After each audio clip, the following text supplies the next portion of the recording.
আসিম মুনিরের খেলা শেষ। ইমরান খানকে বিরাট প্রস্তাব দিল পাক সরকার। ইমরান খানের সঙ্গে হাত মেলাতে যাচ্ছে শাহবাজ শরীফ সরকার। সেনাপ্রধান আসিম মুনিরকে পাশ কাটিয়ে নতুন কৌশল, পিটিআই সরকার সমঝোতার ইঙ্গিত মিলল। পাকিস্তানের রাজনীতির ঝড়ে ইমরান খানের মুক্তি ও ঐক্যের বার্তা ঘিরে জল্পনা চরমে। সেনা বনাম সরকার, ইমরান খানের সঙ্গে চুক্তিতে পাক সরকারের লক্ষ্য হয়ে গেল স্পষ্ট।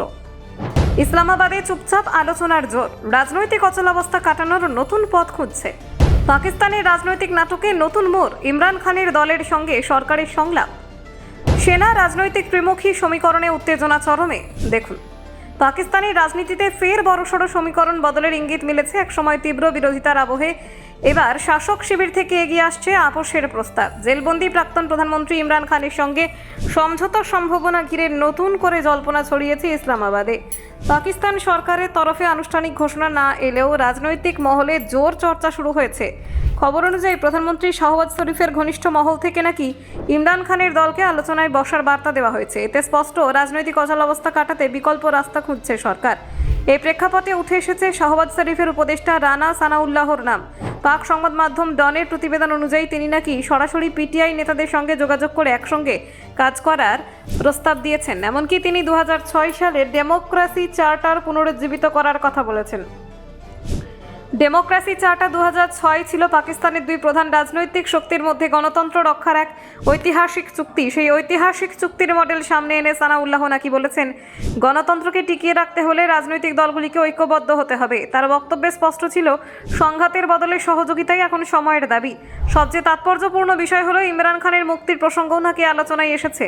দুর্নীতির একাধিক মামলায় বর্তমানে কারাবন্দী ইমরান খানকে মুক্তি দেওয়ার সম্ভাবনা উড়িয়ে দেওয়া হয়নি।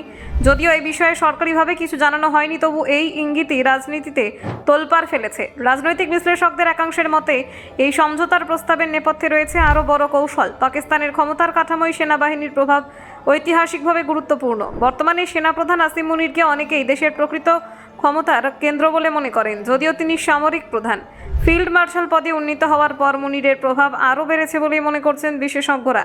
সরকারের বিভিন্ন নীতিগত সিদ্ধান্তেও তার ছায়া দেখা যায় বলে অভিযোগ বিরোধীদের। ফলে বেসামরিক সরকার এবং সামরিক নেতৃত্বের মধ্যে সূক্ষ্ম টানাপোড়েনের সম্ভাবনা উড়িয়ে দেওয়া যাচ্ছে না। এমন পরিস্থিতিতে ইমরান খানের দলের সঙ্গে সরকার হাত মেলাতে চাইলে তা সেনাবাহিনীর প্রভাব খর্ব করার কৌশল হতে পারে বলেই অনেকে মনে করছেন। ইমরান খানের জনপ্রিয়তা এখনও পাকিস্তানের বড় অংশের জনতার মধ্যে অটুট। তাকে পাশে পেরে রাজনৈতিক ভারসাম্য নতুনভাবে গড়ে তোলার সুযোগ তৈরি হতে পারে। অন্যদিকে পাকিস্তানের কয়েকটি সংবাদ মাধ্যমে দাবি করা হয়েছে, সেনাবাহিনী এবং পিটিআই এর মধ্যেও নাকি আলাদা করে যোগাযোগ চলছে, অর্থাৎ একই সময়ে একাধিক স্তরে আলোচনা হতে পারে। এতে পরিস্থিতি আরও জটিল হয়ে উঠেছে। বর্তমানে পাকিস্তান অর্থনৈতিক সংকট, রাজনৈতিক অস্থিরতা এবং নিরাপত্তা চ্যালেঞ্জের মুখে দাঁড়িয়ে। ব্যুরো রিপোর্ট, অজানার দেশে।